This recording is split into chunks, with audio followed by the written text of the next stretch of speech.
What's up, guys? I'm your host, Jeff Spain. I've got my boy James Williams over here co-hosting in the co-host seat, and of course, very, very excited for our special guest, Mr. Fayyaz. How many times have you heard that? All of it is wrong. All of it's wrong. So it's okay. Oh my God, how do you pronounce it? Like actually, Yes. Fayyaz. Mental note, It's okay. You know, Fayyaz. no, just say it how you guys say it, because when Americans say it like how Iranians are supposed to say it, it kind of weirds me out. So Oh it's no. okay. Just say Fayyaz. Say it the American way. Just say it that way. Okay. Put a little piece of America on it. Yeah. I bought the body lock pass. Yeah. Holy smokes. For one pass, I had no idea, like, you could create, like, over 20 hours worth of footage for. Who's body lock instructional? Is Lachlan. Lachlan's. Yeah. Yeah. I started doing body lock passing like midway through the year last year, and then I kind of put it on the shelf for some reason. And then now it's like tough. Making a comeback since that Nicky Rod Yuri match. So. Oh, yeah, that's right. Yeah, it's tough to close that distance, I find, you know. I mean, you really have to make that your sole pass, I feel like, if that's the way you're going to play top in NOGI. Yeah, and you have to, like, be comfortable passing on your knees, too. So. Right. Yeah, be on the knees. James is used to that. God damn. That's crazy. Straight into it, huh? That's not going to make the reel. So let's talk about what happened last week, man. Oh, yeah, dude. So we didn't podcast last week, clearly, because in the Lebanon, Tennessee area, we got flooded pretty bad. Most of the Middle Tennessee area. Yeah, well, I think Nashville got a good chunk of it, too. Yeah. So our facility, our gym here actually got hit pretty bad, and it doesn't look like it, but that's why we didn't film last week. So we had about 9 inches high of water in this facility. We're just going to train on the floor here. I'll put some cones around that puddle so that way nobody gets wet. And we had one or two options. We could either roll in the mud, or either we could call somebody and see if they could clean it up. And we said no to both of those. So we teamed up, and all the blue belts and several of the white belts came in and put a whole lot of elbow grease in. And we cleaned the floors, pressure washed. We replaced all the wood that was on the floor, threw away a lot of the equipment we had that got wet during the event. And less than a week later, we're back in here, and the mats work well. But, you know, we're here to talk about our guests, not the flood, okay? The past is the past, and the future is now. And now, Mr. Fayyaz Akbari, I got a question for you, Fayyaz. Here we go. All right. Who hurt you when you were little? Because you are a straight-up monster on the mat, man. Like the boogeyman. Yeah. You know that's what we call you when you're not here, right? We don't even say Fayyaz. We say, hey, so you know the boogeyman said you're supposed to do this.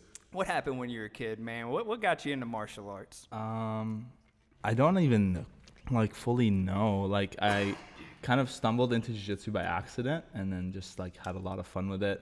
I mean, I started training when I was like 17, but it was like for no particular reason at all. Like, I was about to go play college football, and it was the first time in like, you know, a long time where I had free time in school. And I was like, well, I'm not gonna just like sit around. And I was originally gonna do MMA, but Of course. Yeah, of course. And but yeah, I have no reason why I started jiu-jitsu. So did you just happen to drive past the place and was like, huh, I'm gonna go try that today? No, I had a friend who, like a long time before I started, was training with Jeremy, and we used to work together at Five Guys. And I was like, That's hey, my kind of guy. Hey Clint, I don't have shit to do all summer, and basically like during spring and all this stuff. Like, where'd you do jiu-jitsu? Where'd you do MMA? And he told me to go to Brentwood Brazilian Jiu-Jitsu at the time, and asked for Jeremy, and yeah, that's how I found that school. Yeah. And Man, Jeremy is like a spider web. Like everybody that comes in, that has contact with him, they meet him in some just random places. Yeah. Or they come to him. So you knew a guy that knew Jeremy. It's like, hey, why don't you go train over here? All right. Yeah. Jeremy meets Miles out in the middle of bum Tennessee, and it's like, hey, if you come live with me, I'll train you. Okay.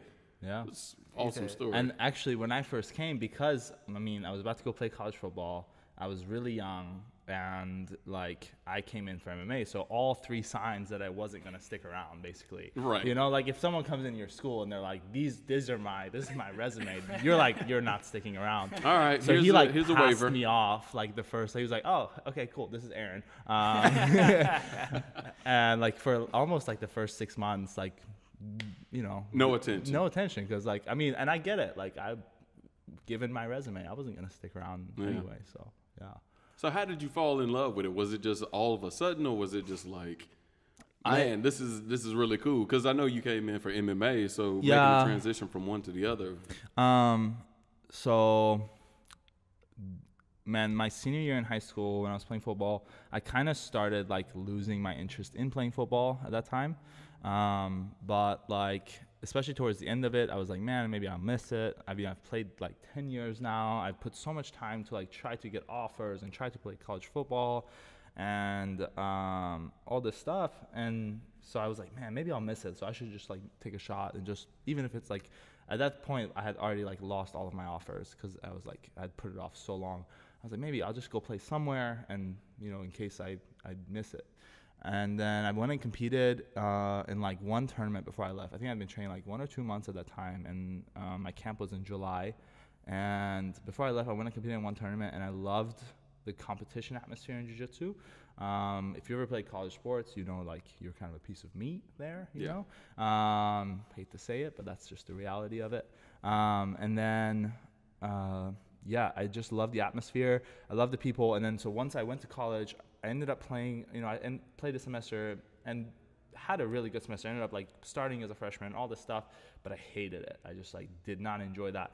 And then I came back, and really like the answer to your question is it wasn't quickly. It wasn't immediately like I came in and I fell in love with it. It took some time. I fell in love with the competition. I fell in love with the community first. And then the more like the events of my life, you know, played out as they did, it was like the only constant thing I had at that point. Like not even the people, nothing like that. Just jiu-jitsu was the only constant thing. Like I knew I could always show up there and I could always train, even if I didn't. Everyone else in my life was being, you know, whatever, falling off or being flaky. I knew that jiu-jitsu was the constant. And then over time, that's kind of where I grew the attachment to it. So, yeah. Nice, man. I mean, that's funny how it plays out that way. And I think it's few times. I know for me, it was definitely like an instant joy because my first time rolling, like, and I came from a background of being like picked on a lot. So this was like super empowering the first time I was able to like tap somebody out. You know, it's like I wasn't a strong kid. I couldn't do any pull-ups, you know, and then I got to a place where I was like, okay, you know, and first I thought it was boxing that I was going to do. Yeah. And I did some boxing lessons, and then the UFC came out, and you're like, I'm going to be a UFC fighter. It's funny how many brown belts say that. Yeah. You know, that's about the time when the first Ultimate Fighter season came out is when a lot of us started training. Yeah. And, you know, but, you know, the first time I put a triangle on a 50-year-old smoker, I was like, woo! You know, like, yeah. Where's my, you know, and like, you know, pulling my gi top open in the middle of the class like a maniac, you know. That's crazy because I would say I was very, very opposite of that. I mean, I was like 230 pounds at the time. Like I in no reason needed self-defense or anything like that. I rarely got into physical altercations or anything like that. So like, and I wrestled too. So, you know, for like a while I wrestled too. So like there was really no self-defense reason for me to get into it. And, you know, even still, like that's not really the part that I find the most attractive to me, you know? So it's really a little ass backwards. Yeah. No, I could agree with that because me personally, when I started like almost 4 years ago now, and I was about 248 and had been lifting weights nonstop and just got bored of lifting weights. So I was like, yeah, try something different, and came in here, and as strong as I was, Jeff choked the shit out of me. So I think I was like, oh, this is what was more attractive. This is impressive. Yeah. Like we have a lady at, you know, most of you guys know Lisa. Yeah. And again, like, I mean, she's going to hate me for saying this, but we had this like middle-aged mom who's like 120 pounds at the time, and she like triangled. I was about to go play college football, and she like triangled me 3 times back to back, and I was like, what am I doing with my life? Yeah. So it was exact opposite. It was very humbling for me. It was like less empowering and more humbling for me than anything else. Yeah. Especially learning it as a game. You know, it's like when you come in here and you're expecting MMA, and I think a lot of people don't go into jiu-jitsu schools because, you know, they have that image in their head of like what it might look like. When in reality, it's just a bunch of nice people wearing pajamas, you know. Bunch of nerds. Bunch really. of nerds. Yeah. Pushing it, yeah. So you said you're switching and doing a lot of film study with NOGI. So how's that been? Because I know, like, primarily you've been focused on the gi for a long time. Yeah, I think, like, man, I hate to say this and the jiu-jitsu gods get mad at me, but when I came to jiu-jitsu and I had already wrestled, and at that time, NOGI wasn't what it is now, you know? And I did like the mental stimulation aspect of it. I liked how cerebral the game was. So the gi was very attractive to me for that reason. And then recently, kind of like when you look at the NOGI game, especially with the pandemic, you're not seeing a whole lot of development in the gi side because we don't have as much gi tournaments and you don't have as much prestigious gi tournaments where people are going to be starting to pull out new development. So you're seeing the gi game not really be stagnant, but kind of be stagnant over the last 2 years as far as like big leaps and bounds of growth. And you're seeing the NOGI game, like, you know, I mean, if you watched any NOGI recently at all, you're seeing these huge leaps of improvement in the NOGI game where it's becoming very, very technical and the athleticism is getting pulled out of it. And a big part of why I've been studying NOGI here lately and I've been interested in NOGI is because it's becoming technical, I think, a little more than it used to be. And I love that. I mean, like, you know, you can say whatever you want about the guy, but like Gordon has absolutely changed how technical the gi or the NOGI game is. And we're able to actually be able to study it and like break it down and see how it works. Whereas before, athleticism definitely fed NOGI. You know, like if you look at, you know, like ADCC from 2005 and 2007, 2009, those were definitely different ADCCs than the last one that we saw. So yeah, I'm thinking about Andre versus Kuzumar. Like you Just look at them, you know, competing. But monsters. Then, I mean, if you watch, like, I don't think I've ever seen Gordon explode once. I don't think I've ever seen him be athletic or fast or anything like that. No, he's always very slow, very methodical. Yeah. And again, say whatever you want. I don't get into the politics of it or anything, but his NOGI game is very, very technical, and it allows for us to be able to study and see the technology improve. And, you know, he talks a lot on social media for sure, but you need guys like him because he backs it up, you know. It's like people hated on Conor for the same reason. Yeah. But Conor changed the sport, you know. Conor pushed it forward. And it's the same with Gordon. And, you know, you got to be a fan of the guy. You got to see, you're just waiting. Who's going to shut him down? Who's going to beat him? Who's going to shut his mouth? And, you know, we may not see that for a long time because he's a young man. And you're a young man too, Fayyaz. How old are you, man? I'm 24. 24 years old, school owner, brown belt, competitor. Yeah. You got a lot going on, and man. Gorgeous. Thank and you. Gorgeous. No, definitely. I think you're right. And you know, as he gets older, his personality might change. But I think a lot of the people that are going to be able to beat him are too small to beat him, unfortunately. So like a lot of people that would be technical enough to be able to actually match up with him are going to be too small to beat him. You know, it's funny how he grew too, the way he did. Yeah. You know, it makes you want to buy his little, because he has an instructional out there on like how to get swole. I keep saying I'm going to get swole. Well, I don't have it. My friend has it, and I've watched some of it. It's very interesting. I highly recommend. If you don't have to buy it, because I don't know necessarily if it's worth buying. Speaking of strength and conditioning, Sam Ives, right? Yeah. Jesus Christ. So let's talk about. So he has his own business. He runs a gym in Carruthers Farms Fitness. Yeah, and is it in Hermitage? It's in Nolensville. Nolensville. Okay. Yeah. Okay. And he recently competed at grappling games. And was it open weight expert division, NOGI? Yeah. And went against him a little bit into it. Yeah. And a little bit. He went in there with Clay Mayfield, who we've talked about on this podcast. And for a guy who's only been training year and a half, 3 years? Year and a half. A year and a half. Jeez. Throwing Clay around and making both of them working, have an amazing exchange. I mean, you would have thought that he'd been training for years. Yeah. Man, Sam's really a special case in the sense that, like, if you train with him and if you have trained with him, he rarely actually uses his strength and athleticism. Like, he will in the application of something technical, but he really tries his best to like grow his game. I mean, most of the time in the room he's playing bottom. For someone that size to be playing bottom is usually rare to see. But and then very, very like quick to troubleshoot, which if I have one thing to help like tell people to do is to do that. Like if something is failing over and over again, or even like nowadays, like he'll something will go wrong and he'll just pop up off the room and be like, hey, so what happened right there?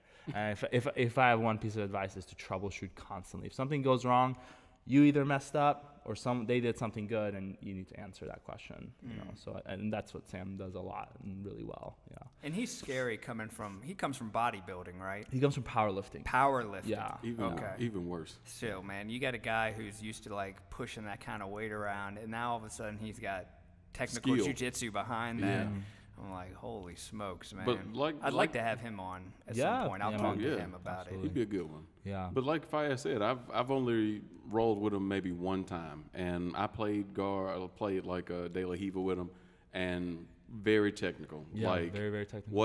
I didn't feel like he was trying to just muscle his way through my guard. I was like, okay, this is pretty evenly matched right here. Yeah, very much so. And I mean, he'll open up with me, but he ought to, you know. Yeah, I mean, you bring a whole lot more to the table than I will. He ought to, but he's definitely a fun role and very safe role and great to have in the room. Yeah. Yep. All right, Fayyaz. So we're gonna watch a match that I'm pretty sure you won. It was at the Atlanta Open this past year, 2020. Oh man! Oh no! This match. Was this a match you won?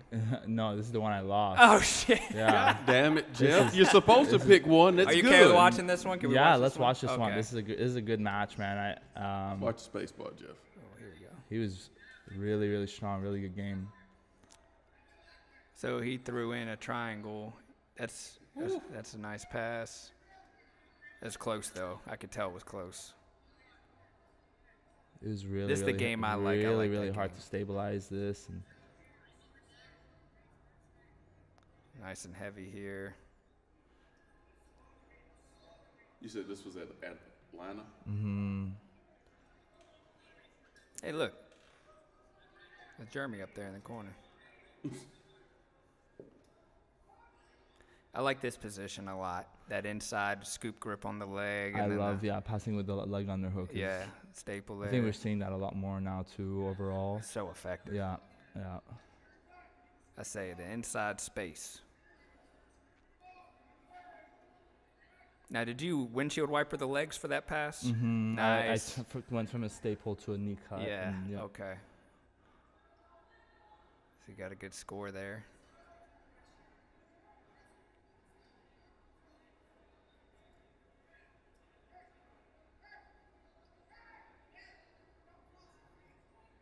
And this guy trains. Okay, I was wondering, when are they going to give you your points for the pass? Gracie Baja, where does he train? Is that Gracie Baja? And I guess there's one in Atlanta. I don't know. Yeah, just blanket Gracie Baja.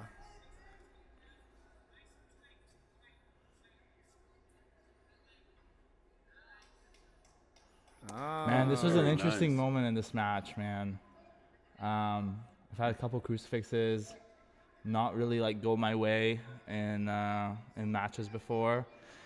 And so here I kind of wanted to, like, I've started like detailing some stuff and troubleshooting, and I wanted to try to attack from there, but Darren was telling me to come back up to the top. So I mean, you're looking, it's almost hard to believe that you lost this one right now. I kind of, yeah. I hate to say you get caught and stuff, but you know, you do. Yeah, oh yeah. You know? I mean, and it's good to see this, man, Yeah, because when you And here it comes, single leg straight diving into a loop choke.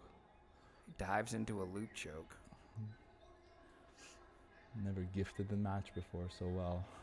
But now you know that guy does that shit. So every time you see him again in the future, Yeah. you're gonna be like, never again, never again. Diving loop choke.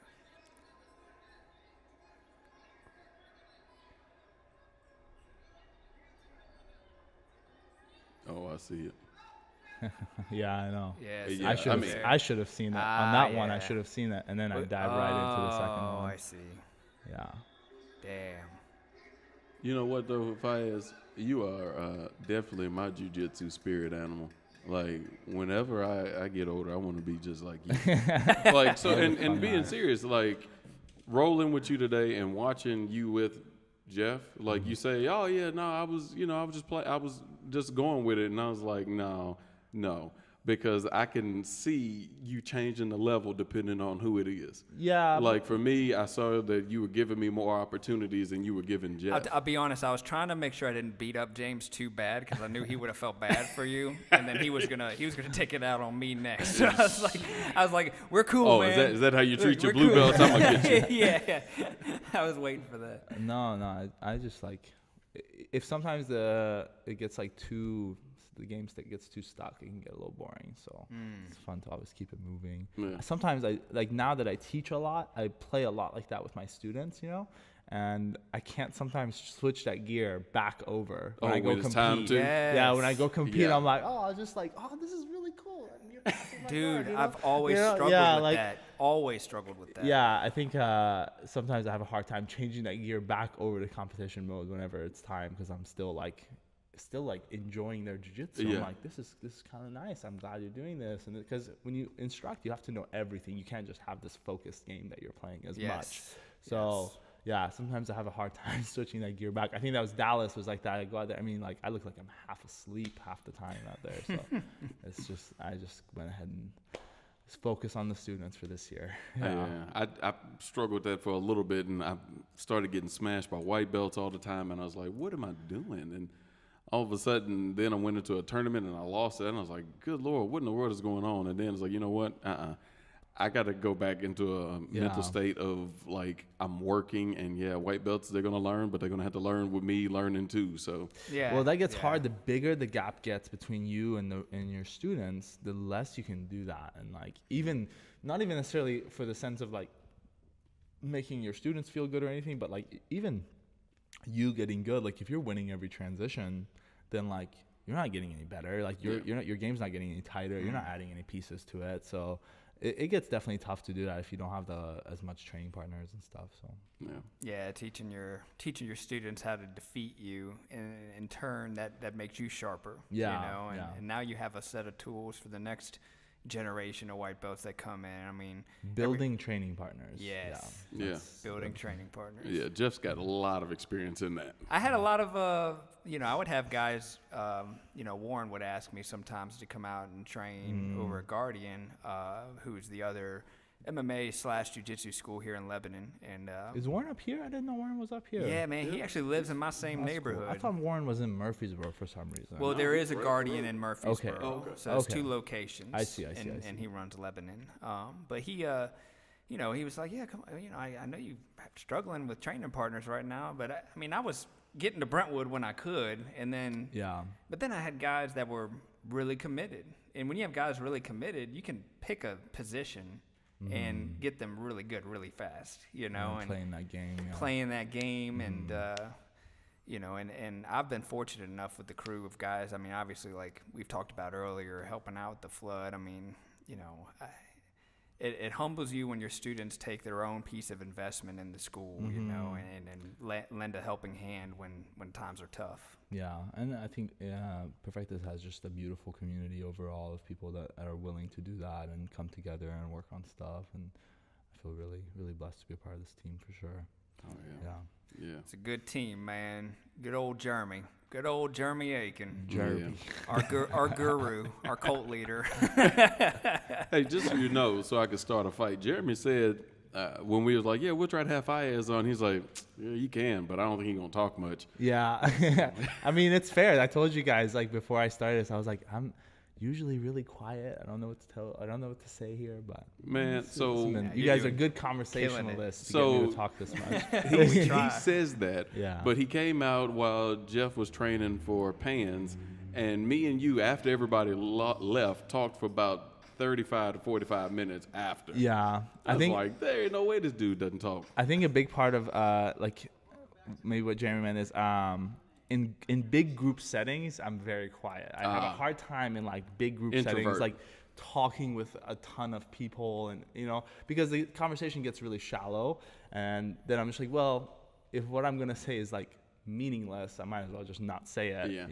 So I do a lot better like one-on-one or little small groups. Smaller groups. Overall. That makes sense, man. Is there anything specific that, if you had a message to deliver to Profectus students who know who you are and everything, like maybe a message to the new white belt or somebody who hasn't tried a class yet, Oh, man. What to say? Put you on the spot here. Man, You don't have to have an answer immediately. Just Give you some pretend time to think.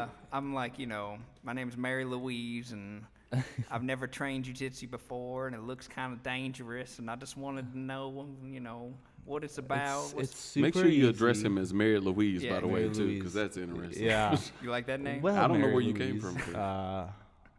Man, the South does love its two names, doesn't it? Opal Something May. that weird me out. Like, people will have two names, and they expect you to say both of them. Yeah. Are you talking to me, Mary May, or Mary Lou Ann? Yeah. Like, oh, crap. To people first getting, I don't know, man. Definitely like the troubleshooting thing. I would say like understand the game is like really deep and do your best to try to like delve into it as much as you can. I think early on, the thing that you struggle with the most is seeing like the whole thing, like seeing the whole puzzle, and that can be a little bit frustrating because the second you feel like you get good at something, then a new piece comes in and you're frustrated with it, or someone else turns it off on you and they introduce a new question. So don't get frustrated with that. Like kind of like love that piece of it, enjoy that piece of it, because it will go away eventually and you won't have as many what I call like questions for yourself, and then you'll start searching for them. You'll start searching for things to go wrong and have stuff to work on. I like have an analogy I use that like the more you learn about jiu-jitsu and the more you know of the game, it eventually starts becoming like you have like plane tickets to go wherever, and jiu-jitsu becomes really fun and enjoyable because when you come in and whatever day you had, you can be like, man, today I want to buy a plane ticket and go to Barambola World, or I want to go to, today I want to play Spider Guard World or Del Eva World. So try to find the whole game, and then it becomes really enjoyable. Because for me, and when you were asking like kind of what made me fall in love with it, was because like when I was like really broke and jiu-jitsu was like the really constant thing, I knew I could come into the gym and I could escape. Yeah. I could escape where I was that day, and I could go to Barambola World, I could go to Spider Guard World, I could go to all these different places, and in my head it was like I was visiting those areas and I was able to explore them, even get my ass kicked in them, but I was able to explore them and try to explore the game like that. That caters to injury too, like if you're Very sore so. and you can't play a certain game, or you can't wrestle up. Maybe you're a white belt or blue belt who can wrestle into somebody's side control or guard, and it's like, well, your knee's messed up, and now you gotta lay on your back, and not just your back, but one side. And even to that point, like some days you're in side control escape world, and some days you're in mount escape world, and that's all of that is its own piece of the game. Like in your head you should reset. Like if someone passes your guard, like reset. Now I'm just starting in this position, and there's techniques here and stuff I need to figure out. There's the same technicality and defending as it is in attacking, and just make it your own little world to work on, know when it's survival time and when it's time to win, and like we were talking about, right, with the competition mindset, like if you're preparing for a competition, that's not the time to be in La La Land and just going wherever you want. Business right? trip. That's a business trip. You've got one goal and one goal only, and that's what you're committed to, and all the intricacies around that one position that you're playing, and especially early on, and that's something to think about too. Is early on, like when you decide to compete, your game should be very streamlined. It should be like on rails, and you see a lot like as people grow, like you'll see a lot of upper belts have really wide games where they can play 2-3 different things that they can specialize in, and they know the whole thing. But early on you need like, I'm going to triangle you, that is what I'm going to do. And you need those like jiu-jitsu on rails almost early on, like, or you'll be like all over the place. It's funny how like a sub-heavy game works pretty well in the earlier belts, probably maybe all the way through purple, right? I would say a white belt, chasing the submission is really, really important, like especially from bottom. Sweeping is kind of difficult, can be kind of difficult, or whatever. Like whatever you decide to do, like have one or two options that you're really good at. But yeah, from white and blue belt, you'll see like especially the triangle be used really, really heavily. At purple, you'll see the triangle start kind of being underutilized because it's a little bit easier to defend, and you'll see a little more like discipline with like the elbow knee connection, all that stuff on top. But because a lot of those purple belts are starting to build that brown belt passing, you know. Yeah, and, you'll see the pressure start coming in a little better, and you'll see the defense be a lot better too overall. Like you'll see a lot more omoplatas at purple belt than you will triangles usually. So I remember going to Worlds in 2018, I think. When did you compete at Purple Belt Worlds? That was 2018, right? Or 2017? 2018? I think it was 2018. I think I did 18 and 19 at purple. You did 18 and 19 at I'm Purple? pretty sure, yeah. Okay, I think it was 2018. Well, I had gone out there with a couple students, and I remember us watching you, and you played a really good De La Hiva game. You know, and that was something that we had noticed at least a couple years ago, where everybody was playing this De La Hiva, Deep De La X, you know, a lot of that kind of bolo style. But now it seems like you see a lot more lapel than anything else. Like, yeah, in the gi you see a lot of lapel. Last night we saw a ton of spider guard, a ton. I don't know if you guys watched the fights last night. God, amazing. Was they it good? So good. Now, was this a WNO event or? No, it was the EUG promotions. Okay. It was the I think lightweight or featherweight bracket. Did you guys watch that? No, I didn't get a chance. It was so good, so good. But we saw, I think, a lot of spider guard, a lot of double sleeve control. Even if it wasn't like full on spider, we saw a lot of double sleeve, a lot of like lasso and leg past body, but kind of across the board. And then we saw a lot of heavy passing. It was beautiful. I highly recommend going back and watching those. Oh, fights. yeah, Great. definitely. Yeah, And then Flow they had account. We'll have to check it out. Yeah, here the later. Jess Khan Misa match was just fantastic. It was really Was some it film all study gi? later. Was it all gi? It was all gi. Yeah, Oh, I all like of it was that. gi. Yeah. Now, would you agree that probably most gi spectators are gi practitioners? Yeah, you kind of I was gonna you kind of say, won't understand it at all. If I you kind of don't, thought about that the other day. I was like, that's why really like gi is not as popular, because it's like the people that train in the gi are really the fans. And if you don't train jiu-jitsu, the gi looks lame as hell, man. Like it's so Yeah. slow. yeah, and Yeah. it's like you're wearing pajamas, you know. Yeah, is this You're like you're in karate? Karate Kid, yeah. Like, Why don't you just kick him in the face? yeah. And then the guards just make no sense. at Yeah, all. the grip exchanges. Yeah. That's the tough part. It's like being able to, in the moment, in a scramble, think about grabbing one thing and then switch it to another thing. Like, Yeah. that's the biggest hurdle, I think, for some guys. But Yeah. if you're in the gi, you're a gi guy and you see all of that stuff happening. And those are the moments where it's like, oh man, this is awesome. Look what he's about to do. Like I know what he's going for, and look at this guy doing everything he can to stop it. That's Yeah. why it's awesome to me, because there's so much more going on. Like, from the surface level, it looks like just two guys or two girls rolling around on the ground, but And you'll see the gi, like, the stagnation, a lot of it comes from, like, if, you know, those guys are all so good at all of the positions that, like, if you lose one position, they're probably gonna run you down this rabbit hole where you're gonna end up losing the fight. Where like if you lose like a pass in the gi, like that could be the end of the match. Whereas like in no-gi, if you get passed, like it's a little easier to recover and all that. So you see a lot of the position exchanges happen a little more, so it's a little more digestible for someone who doesn't know jiu-jitsu. But in the gi, you can like lose one grip and you will lose that whole match because of that grip. You know, so yeah. I love that concept, man, because it improved my jiu-jitsu when somebody described it as a race.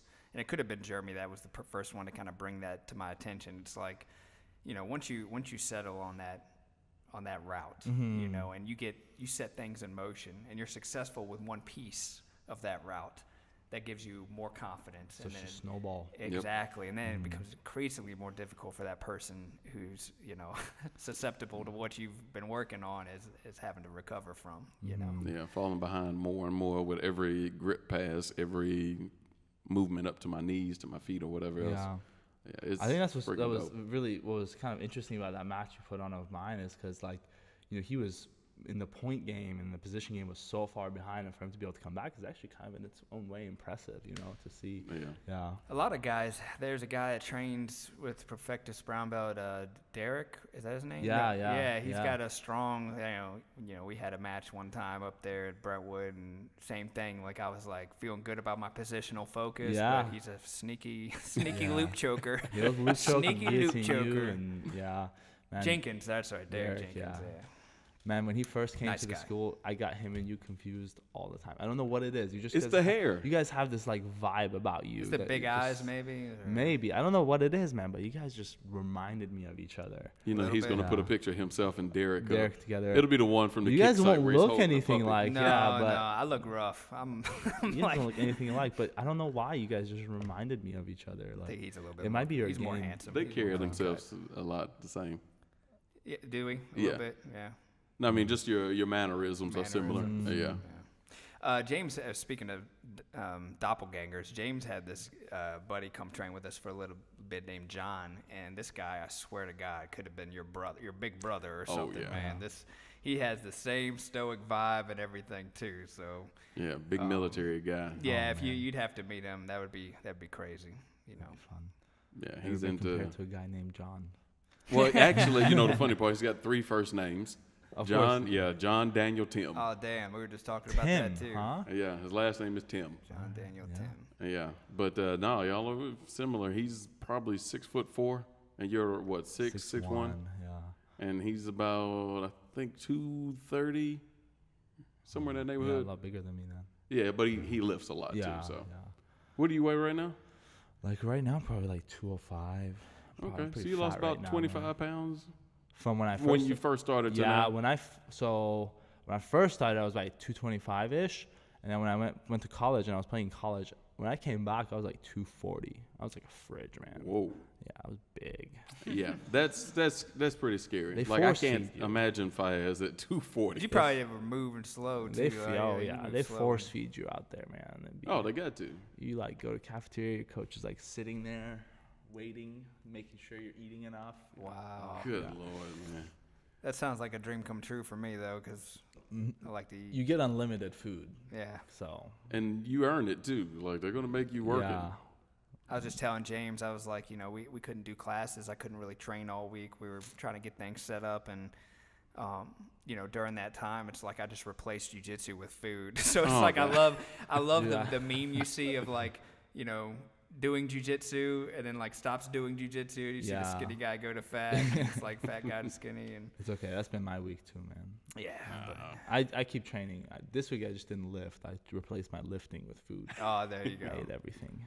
But I All mean, that's these the thing. grapes. Like when Hey you man, grapes are good. you've accepted this lifestyle, you know that you're gonna train. You're gonna have ebb and flow, you know, with your weight. You're gonna have an ebb and flow with the intensity of your training.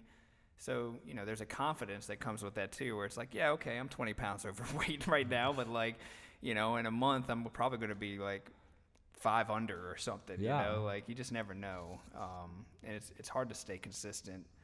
But that's part of the martial art, the discipline. That's part of the The deal. jiu-jitsu body dysmorphia. Jiu-jitsu all body that good dysmorphia. stuff. What So, you- no, I'm sorry. Go ahead. I was just gonna say, you know, when you got guys that you see who've got these complete dad bods just crush it, Yeah. you know, it kind of like lets you know it's like Daniel okay, Cormier. this ain't a cosmetic sport, that's for sure. Yeah. Yeah. So one thing I was going to ask is because, like Jeff said, we hadn't been able to train this week. So my closest thing to training has been trying to fix up what I could here. Yeah. But I noticed that things started hurting, and I noticed that every time I stopped doing jiu-jitsu for a period of time, fingers start to ache, knees, thighs, whatever. So what do you do as far as injury prevention? I guess is the best way to put it. Man, a lot of my injury prevention right now is just how I train. Like, you know, you were talking about like how I was training here. Like I'll train hard, but I just won't force stuff. Or like if someone really wants to force something, like it comes with having more options, you know. And I feel bad saying this because early on it's tough to do, but it comes with having more options. But it's like if someone really wants you to play like in this game, if you know enough in that game, you're able to go there and not get hurt. So a lot of it is like how I train is the injury prevention now. You guys don't have any wood here, but Don't worry about it. You I've good. been That's the injured. plan, I've right? been injured in a couple years. And then the next thing is strength and conditioning. Definitely helps a lot. Like just overall having some padding to cover you, and then having a little bit of strength almost helps because when you really need to put the brakes on someone, you don't necessarily need to smash them. You put the brakes on someone and not like get hurt. And then I work with like a therapist as well. Like I try to go like once or twice a month and work with a therapist. Right now I've cut back a little bit on that. I'm like giving my sessions to my dad. He like needs it more than I do. Yeah, like I usually go see Craig as well, and if things are hurting, I'll get them kind of fixed immediately now. Before I used to just let things kind of run along and do what they need to, and then you gotta have surgery 3 years later with that. So I take a lot of pride, and you know, I joke with James a lot, but I'm always like, you know, 5 years running a jiu-jitsu program and no serious injuries, and it's a big deal. It's completely from smashing your own ego and just being like, hey man, you know, sometimes you're gonna be in side control world. Yeah. We're talking about, you know. Man, I think even more than like the ego side of it, it becomes just you learn more. You know, you become more intelligent in all of the positions. Calm. And like, so you know. I like that. It makes sense. Don't feel like you have to fight for this particular position. If you expand your education, when someone forces you into that position, you just play in that position. You just play that position. Yeah. You don't have to. But yeah, I definitely feel bad saying that early on. Like when someone's like, "Well, how do I not get hurt?" I'm like, "Well, you kind of lose a lot to not get hurt." You know, like kind of you figure it out by getting hurt sometimes. Yeah. But you know, hopefully, I mean, I think everybody between white and blue belt has something. Yeah. And I think it's a big part of that is like, why are you here? Like, what are you doing jiu-jitsu for? Like, if you're here and you have no aspirations of competing, you enjoy jiu-jitsu, which by the way, like, is probably the best way you can do jiu-jitsu. Like, just coming in day to day and learning and growing and enjoying it, like really just having fun doing jiu-jitsu. That's the best way there is to train. Because sometimes when you get in the competitive world, you're just so hell-bent on like growth and winning that like it can become not fun from time to time, or too addicting. Then you become a dick. And that's what we were talking about earlier, you know. But yeah, just if you're just in there to enjoy it and you're not in there to like, you know, be some adult world champ or something, then it's easy to just be like, all right, you won, congratulations, whatever. But then if you're a competitor, you see a lot more of competitors being like hurt and all this stuff because you have to, like, you know, you have to force a position. You have to fight hard. You have to come to like 3-4 sessions a day. You have to do that stuff, and you'll see your body breaking down a lot more. And that's with every sport. Like, you're not gonna see some NFL pro like running back be healthy after the end of his injury or at the end of his career. Like, that doesn't happen. Most pro athletes, you know, break their bodies down. And I tell everyone this all the time: pro athletes are not healthy people. That's not a fact. There's not that many pro athletes that are actually healthy human beings. I think that's becoming more and more clear. You know, the longer we, you know, have organized sports and like, you know, you see these different athletic games where, you know, guys are getting CTE and, you know, or not only that, but like being force fed, you know, to keep a certain weight or cutting weight, you know, and it's crazy the way we endanger some of these athletes sometimes. You know, I know the UFC was under fire for a lot of their weight management and allowing fighters to, you know, cut 50 pounds in 2 days or some shit, you know. I think you see that in every sport, man. Like, I think I mean, jiu-jitsu does probably better than most sports with it than anything, you know, other than our, you know, abundance of steroid use in the sport. Like, other than that, like, I use steroids to be a good operations manager, so you know. Use them everywhere. But every sport, you see people they're gonna break their bodies down to win because that's what's important to them. So for clarity, when you say the athletes are not, those other athletes are not healthy, you're talking more so like how they treat their bodies. Yeah, how you treat your bodies and a lot of stuff. Yeah. Let's not get I'm just saying that. Let's So not get into the drug and alcohol I know. See there, partying and stuff. But you know, one thing that I like, that I really appreciated when I first started doing this is Jeff pushed me into a tournament, and Jeremy specifically said, "Well, hey, these are the weight classes." And I was like, "Okay, well, to get into that, I got to lose a little weight." Jeremy specifically said, "Hey, don't cut weight. Don't cut weight. You'll be fine. Just go in where you are." And I like that because he's basically saying, hey, compete where you are. Don't injure yourself or put yourself at risk just for the sake of a tournament where you win There is a time and win place something. for cutting weight. There is a time and place for cutting weight for sure. Your first tournament is not that time and place. Yeah. Like cutting weight adds its own stress, especially if you've never cut weight before. Like, not even putting the health stuff in there. Let's just talk about the mentality side of it. Is like when you add the stress of cutting weight, like that changes how you're gonna perform. You know, like when all the way up until the second you go out on the mat, you're like, am I gonna make weight? Am I gonna make weight? That adds a different kind of stress to that day than if it's your first time competing and it's already stressful. Like, it's good to remove that aspect. Yeah, I'm thinking it's funny. So Jeff calls me Big James every once in a while, and some people still do. Yeah. And little known fact, Fayyaz is the one that gave me that nickname. Big James. Because my very first tournament, I went out, and apparently there was more than one James there. He's calling roll to see who all is there, and he's like, James. I raised my hand. He's like, well, wait a minute. I got two Jameses. I got a lightweight and a heavyweight. And it's like, oh, okay, well, clearly I'm not the lightweight. So he keeps going, and he gets to Big James. Yeah. And, of course, after that, everybody here at the school started calling me Big James. Big James. And I've never seen myself as a big guy. Yeah, if the guy was the same weight class, you know what it would have been. Black James. All right, on that, you want to take us out here? First, let's thank our guest here, Fayyaz thanks for Akbari. having rush him off. You killed it, bro. Like, it was awesome. It's very talkative. It's good. So anything you want to shout out? Do you want to your school, your Shout out to Instagram my boy. handle? No, I don't really have anyone I want to shout out. You've got your Instagram for Profectus Brentwood is at Profectus or Brentwood, right? At Profectus B-Wood. B-Wood at Profectus B-Wood, and then your Don't follow me on my personal account. I don't post anything. don't post anything I on haven't his posted personal. anything on my personal account in like 2 years now. So like when we did Miles' episode, I accidentally put his personal and not his business because he said the same thing. Yeah. Oh, God. And on the episode, it just says his personal, and he's like, "Don't show my personal." You can put it on there. It's just it's one private, and you'll Yeah. add me, and no. you won't say anything. It's just, when you run a Exactly. business. So yeah. just follow him on the school. Yeah. Just- business one. Profectus yeah. B-Wood. We'll share that as well. Yeah. Anything else, James, for the closing? Man, like Jeff said, thanks for coming out. We Thank you appreciate guys the for having roles. We us. appreciate the Yeah, lessons, that was a the lot time. of fun.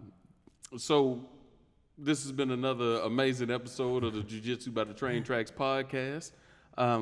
This is number 19 or 20, something. We're doing good. So if you'd like, follow us on our Instagram or email us at profectus.wilco.com, all that good stuff. I'm sure I'm saying it wrong.